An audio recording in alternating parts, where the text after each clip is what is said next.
क्या आपने कभी सोचा है कि हमारे जीवन की सबसे बड़ी चुनौतियां ही हमें सबसे गहरे सबक सिखाती हैं? कभी कभी जब हम मुश्किल हालातों में फंस जाते हैं तो हमें लगता है कि हम अकेले हैं, कि हमारे सवालों का कोई जवाब नहीं है। लेकिन अगर हम सही नजरिए से देखें तो हर परिस्थिति हमें कुछ सिखाने आई होती है। आज मैं आपको एक ऐसी प्रेरणादायक कहानी सुनाने जा रहा हूं जो न सिर्फ आपके दिल को छू लेगी बल्कि आपके सोचने का नजरिया भी बदल देगी।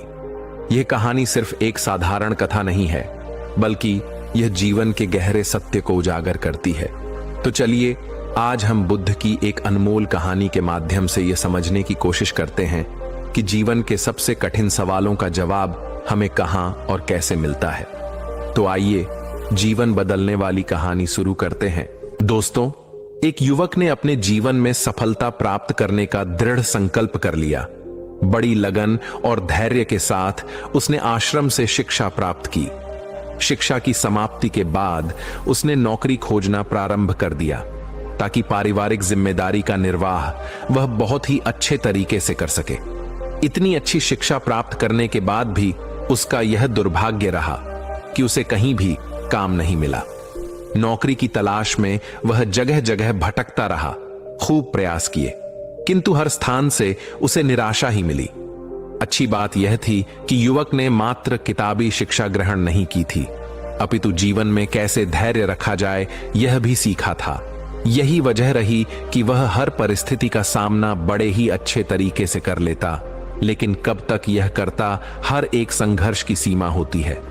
दोस्तों, यह बात सत्य है कि जब तक सफलता नहीं मिलती है तब तक आपकी मदद करने कोई नहीं आता है।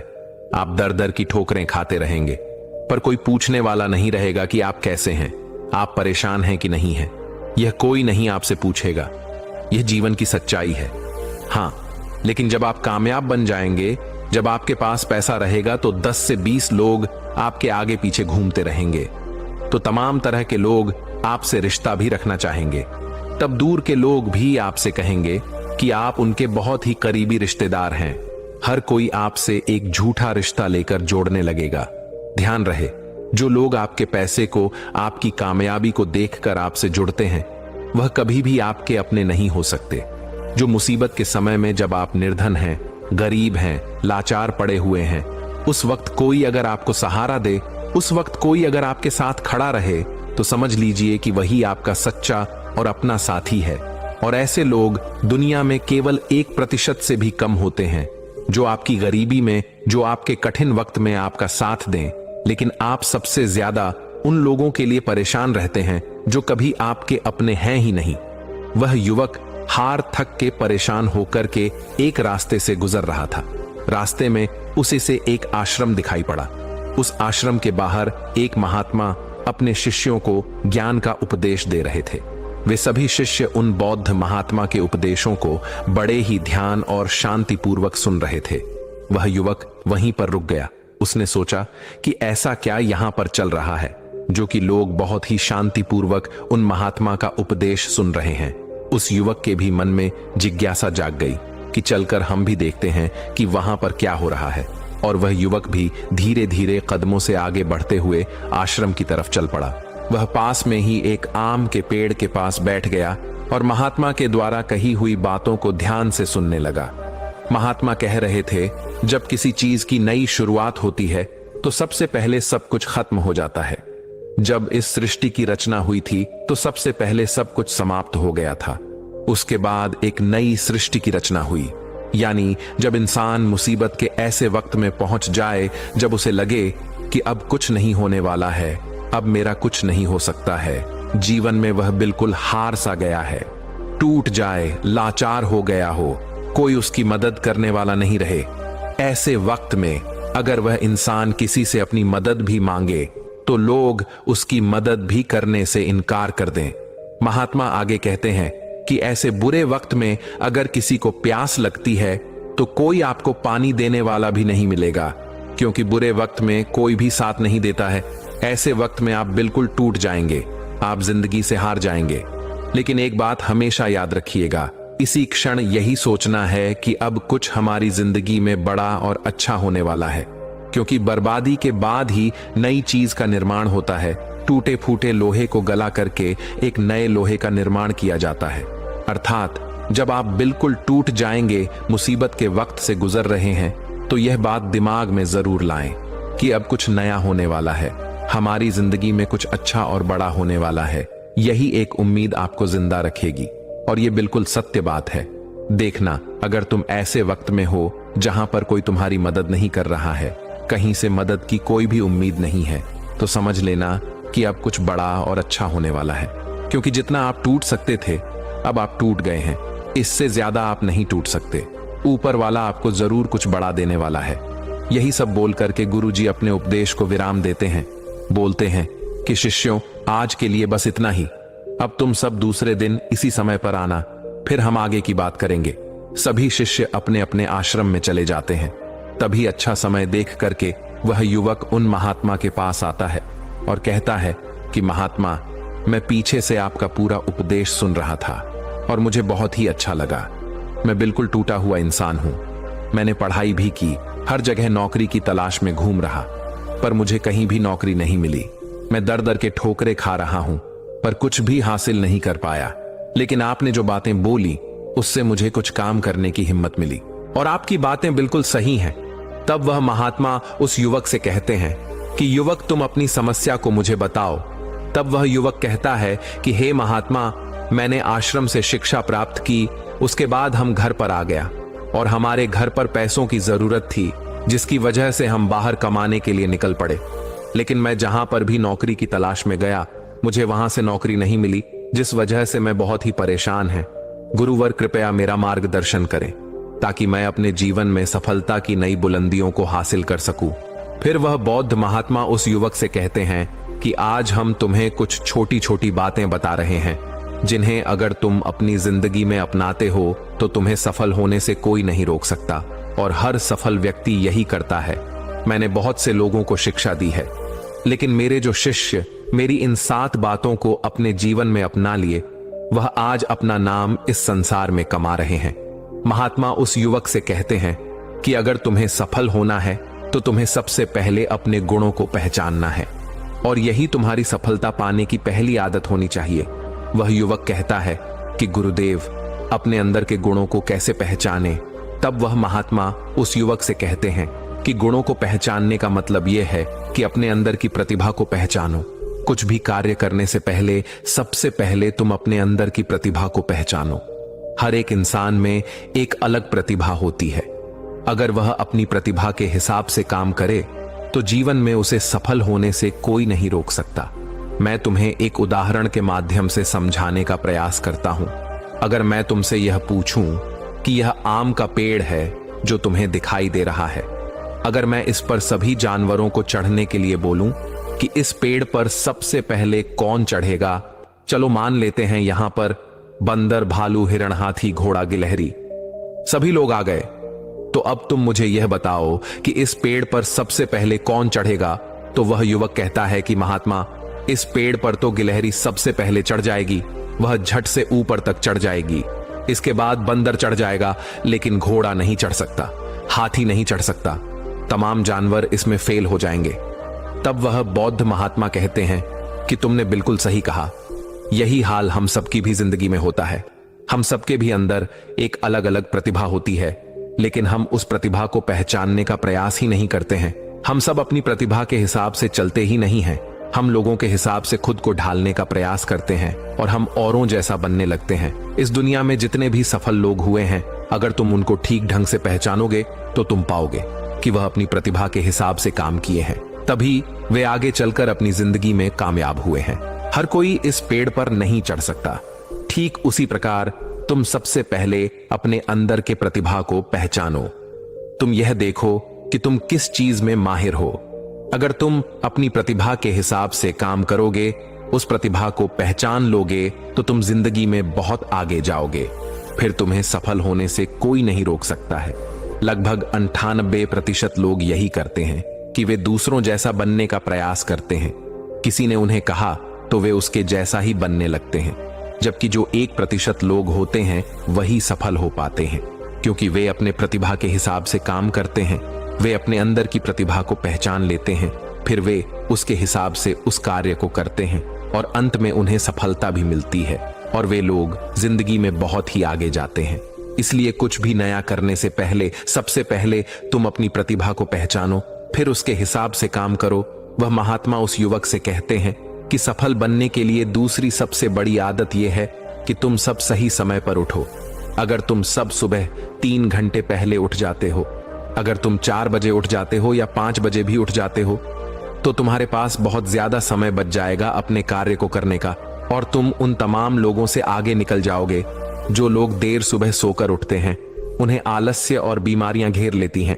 अगर तुम भी देर सुबह उठोगे तो तुम भी उन्हीं के जैसा बन जाओगे।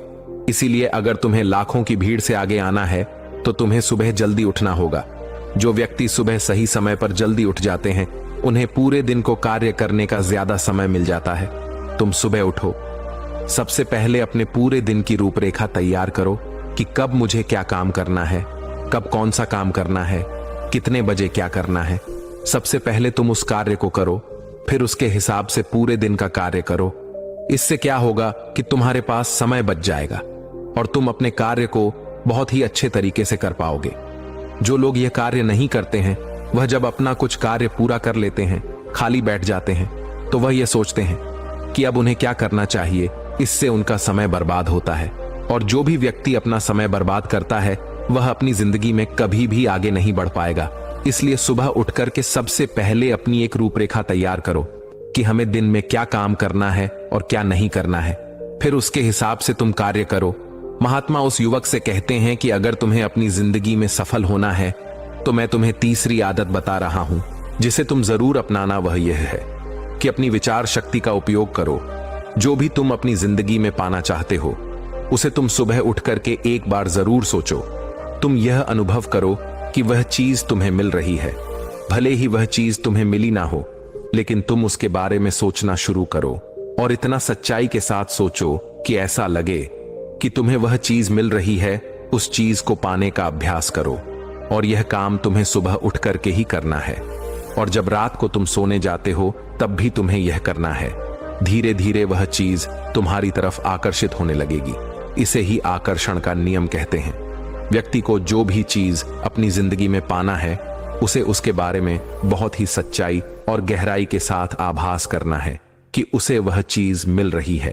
फिर क्या होगा कि यह प्रकृति, यह ब्रह्मांड खुद तुम्हारे लिए वह चीज भेजेगा, क्योंकि वह चीज तुम्हारी तरफ आकर्षित होने लगेगी।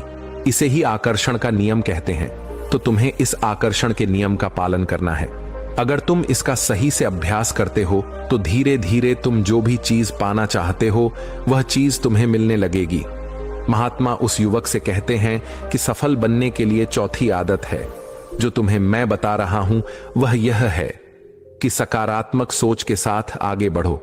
महात्मा युवक से कहते हैं कि जिंदगी में अगर तुम्हें कामयाबी पानी है, तुम्हें सफल होना है, तो अपनी सोच को सकारात्मक करो, क्योंकि सकारात्मक सोच से ही एक अच्छी बुद्धि का विकास होता है। सकारात्मक सोच से ही तुम कुछ अच्छा और बड़ा सोच पाओगे। जब कोई व्यक्ति नकारात्मक सोचता है या किसी दूसरे के बारे में सोचता है तो वह अपने कार्य को ठीक ढंग से समझ नहीं पाएगा और अपने कार्य पर ध्यान भी नहीं दे पाएगा, क्योंकि उसका दिमाग तो किसी और चीज में लगा हुआ है और वह यह काम सही तरीके से नहीं कर पाएगा। इसलिए तुम किसी के बारे में बुरा ना सोचो, भले ही वह तुम्हारा दुश्मन ही क्यों ना हो। इससे क्या क्या होगा कि तुम्हारा अपने कार्य पर से ध्यान हटने लगेगा, और जब तुम्हारा अपने कार्य पर से ध्यान हटने लगेगा तो तुम धीरे धीरे असफल होते जाओगे। इसलिए अगर जीवन में सफल होना है तो तुम सकारात्मक सोच के साथ आगे बढ़ो। तुम इन सब की फालतू की बातें सोचने में अपना समय व्यर्थ मत करना कि कौन तुम्हें गिराने की कोशिश कर रहा है, कौन तुम्हारे प्रति अच्छा है, कौन बुरा है। यह सब सोचने का समय नहीं है। बस तुम्हें अपने कार्य को अच्छे तरीके से आगे करते जाना है। देखना, जो तुम्हारे आलोचक होंगे, जो तुम्हें नीचा गिराने की कोशिश करेंगे, धीरे धीरे वह सब तुम्हारे रास्ते से हट जाएंगे, क्योंकि जिस भी व्यक्ति के मन में नकारात्मक बातें होती हैं, जो भी व्यक्ति किसी को गिराने की कोशिश करता है, वह कभी भी अपनी जिंदगी में आगे नहीं बढ़ सकता। इसलिए अगर तुम्हें सफल होना है तो तुम एक सकारात्मक सोच के साथ आगे बढ़ो। क्योंकि सकारात्मक सोच से ही तुम्हें आगे सफलता मिलने वाली है। और तुम्हारे जीवन में जो नकारात्मक लोग हैं, जो नकारात्मक बातें करते हैं, तुम उनसे दूरियां बना लेना। महात्मा 5वीं बात बताते हुए कहते हैं कि युवक, अगर तुम्हें अपनी जिंदगी में सफल होना है तो अपने राज्य किसी को मत बताओ। अगर तुम जो भी काम करना चाहते हो तो यह राज्य किसी को भी मत बताना, क्योंकि अगर तुम अपने राज्य किसी को बता दोगे तो तमाम लोगों को पता चल जाएगा कि तुम क्या करने वाले हो। और अभी तो तुम अपने कार्य की शुरुआत ही नहीं की हो, लेकिन तमाम लोग आपको गिराने की कोशिश करने लगेंगे, तो इससे तुम्हारा कार्य भी सही तरीके से सही समय पर पूरा नहीं हो पाएगा और तुम परेशान होते जाओगे। इसलिए अगर तुम्हें अपने जीवन में कुछ करना है, कुछ पाना चाहते हो, तो तुम्हें बिल्कुल शांतिपूर्वक अपने कार्य को करना है। ढिढोरा नहीं पीटना है, किसी को भी मत बताओ कि तुम आगे क्या करने जा रहे हो। इस बात का तुम खास ध्यान रखना। महात्मा युवक को सफल होने के लिए 6ठी बात कहते हैं कि कड़ी मेहनत और लगन के साथ काम करो। वह महात्मा कहते हैं कि कोई भी इंसान अगर सफल होता है तो वह अपनी कड़ी मेहनत से सफलता प्राप्त करता है। जितने भी कामयाब लोग होते हैं उन्होंने बहुत कड़ी मेहनत की है। कड़ी मेहनत सही जगह पर करनी चाहिए। यह नहीं कि तुम बस बहुत कड़ी मेहनत करते जा रहे हो लेकिन सही दिशा में नहीं कार्य को कर रहे हो, तो कड़ी मेहनत के साथ साथ सही दिशा बहुत जरूरी होती है। अगर तुम सही दिशा में कड़ी मेहनत करते हो तो तुम उस काम में कामयाब जरूर हो जाओगे, तुम्हें जरूर कामयाबी मिलेगी। इसलिए कोई भी काम हो, कितना भी बड़ा क्यों ना हो, सबसे पहले यह पता लगाओ कि इस काम को बहुत ही अच्छे तरीके से कैसे किया जा सकता है। अगर आपको यह पता चल जाए कि इस काम को अच्छे तरीके से कैसे किया जा सकता है, पूरी जी जान लगा दो सफलता को प्राप्त करने के लिए। कई बार हमने देखा है कि लोगों का असफल होने का यह एक बहुत ही बड़ा कारण होता है कि वह उन्हें जो भी जिंदगी में पाना चाहते हैं वह उस चीज के लिए तो मेहनत करने लगते हैं लेकिन मेहनत सही दिशा में नहीं करते। और जब उनकी मेहनत सही दिशा में नहीं होती है तो वे धीरे धीरे अंदर अंदर टूटने लगते हैं, उनका भरोसा उठने लगता है और उन्हें उनका लक्ष्य भी प्राप्त नहीं हो पाता है। इसलिए तुम्हें जो भी कार्य को करना है, तुम्हें जो भी लक्ष्य पाना है, सबसे पहले उस लक्ष्य को पहचानो कि इस लक्ष्य तक कैसे पहुंचा जाए तो तुम जरूर सफल हो जाओगे। एक उदाहरण देता हूं कि मान लो ये सामने जो पहाड़ दिखाई पड़ रहा है, अगर मैं तुम्हें इस पहाड़ पर चढ़ने को बोलूं, अगर तुम सीधे चढ़ोगे तो तुम कभी भी इस पहाड़ पर नहीं चढ़ पाओगे। लेकिन अगर तुम इस पहाड़ पर चढ़ने के लिए एक अच्छा रास्ता खोजो कि सबसे जल्दी और आसान तरीके से इस पहाड़ पर चढ़ा कैसे जाए, पहाड़ पर तो तुम बड़ी आसानी से चढ़ जाओगे। लेकिन अगर तुम बिना सोचे समझे चढ़ने लगोगे तो तुम पहाड़ की चोटी पर कभी नहीं चढ़ पाओगे, और अगर चढ़ते भी हो तो तुम्हें बहुत समय लग जाएगा और तुम असफल भी हो जाओगे। यही हाल होता है हमारी जिंदगी में। हमें जो भी लक्ष्य को प्राप्त करना है, सबसे पहले उस लक्ष्य के बारे में सोचो और तुम यह पता लगाओ कि इस लक्ष्य तक कैसे आसानी से पहुंचा जाए। जब तुम यह पता लगा लोगे तो तुम अपने लक्ष्य को बड़े ही आसानी से पा लोगे। इसलिए कठिन परिश्रम के साथ साथ सही दिशा जरूर होनी चाहिए। महात्मा उस युवक को सफलता प्राप्त करने के 7वां और अंतिम सूत्र बताते हुए कहते हैं कि युवक, तुम्हें अपने शरीर का भी बहुत ख्याल रखना है और अपने शरीर के ख्याल के लिए तुम्हें योगाभ्यास और योग की क्रिया करनी है। अगर तुम योग की क्रिया करते हो तो तुम्हारा दिमाग संतुलित रहेगा, और जब तुम्हारा दिमाग संतुलित रहेगा तो ही तुम अपने कार्य पर अच्छे तरीके से ध्यान दे पाओगे। योग की क्रिया करने से तुम्हारे अंदर का आलस्य भी दूर हो जाएगा, क्योंकि आलस्य इंसान का सबसे बड़ा दुश्मन होता है। इसलिए योगाभ्यास करके तुम अपने आलस्य को भी दूर कर दो। ठीक उसी प्रकार जब तुम अपने दिमाग को एक जगह पर केंद्रित कर लोगे, अच्छे मन के साथ कार्य करोगे, तो तुम्हें सफलता जरूर मिलेगी, क्योंकि तुमने अपनी पूरी ऊर्जा एक दिशा में लगा दी है। और जब तुम अपनी पूरी ऊर्जा एक दिशा में लगा दोगे तो उसका परिणाम तुम्हें अच्छा देखने को मिलेगा। इसलिए तुम दिन में ध्यान की क्रिया, योग्य की क्रिया जरूर करो। इससे तुम्हारा दिमाग संतुलित रहेगा, तुम्हारा दिमाग बहुत अच्छे तरीके से काम करेगा, और जब तुम्हारा दिमाग संतुलित रहेगा, बहुत अच्छे तरीके से काम करेगा, तो ही तुम कुछ नया और अच्छा सोच पाओगे, तभी जाकर तुम्हें सफलता भी मिलेगी। इसलिए मेरी इन बातों को ध्यान रखना। इसलिए युवक, सबसे पहले तुम जाओ, यह पता लगाओ कि तुम किस चीज में माहिर हो, फिर तुम उस हिसाब से कार्य करो। और मेरी इन बातों को याद रखना। वह युवक उन महात्मा को प्रणाम करके वापस अपने घर आ जाता है और वह यह सोचने में लग जाता है कि वह किस चीज में माहिर है। पूरे 15 दिन तो यह सोचने में लगा देता है कि वह किस चीज में माहिर है। बाद में उसे पता चलता है कि वह तलवारबाजी की क्रिया में बहुत ही माहिर है, इसलिए वह तलवारबाजी पर बहुत अभ्यास करता है और वह एक कामयाब तलवारबाज बन जाता है। उसकी ख्याति दूर दूर तक फैल जाती है। फिर एक दिन पड़ोसी देश के राजा उसे अपने यहां सेना में नौकरी के लिए बुला लेते हैं और वह व्यक्ति अपनी स्वेच्छा से उस राजा के प्रस्ताव को स्वीकार भी कर लेता है और वह उनके यहां नौकरी के लिए सेना में भर्ती हो जाता है। राजा उस युवक को बहुत ही मान सम्मान से सम्मानित करते हैं। अब उस युवक का परिवार बहुत ही अच्छे तरीके से अपना गुजारा करने लगा। दोस्तों, सच्ची खुशी बाहरी चीजों में नहीं बल्कि हमारे भीतर संतोष में बसती है। इच्छाएं असीमित होती हैं, लेकिन जब हम जो पास में है उसी में संतुष्ट रहना सीख जाते हैं, तभी वास्तविक शांति और आनंद मिलता है। जीवन में संतोष ही सबसे बड़ा धन है। दोस्तों, उम्मीद है कि आपने आज की इस वीडियो से जरूर कुछ ना कुछ सीखा होगा। तो इस वीडियो को लाइक और अपने दोस्तों के साथ शेयर करना ना भूलें। हमें ऐसे ही सपोर्ट करने के लिए चैनल को सब्सक्राइब और घंटी बटन को जरूर दबा दें। तो चलिए मिलते हैं एक और वीडियो में। तब तक के लिए अपना ख्याल रखें। धन्यवाद।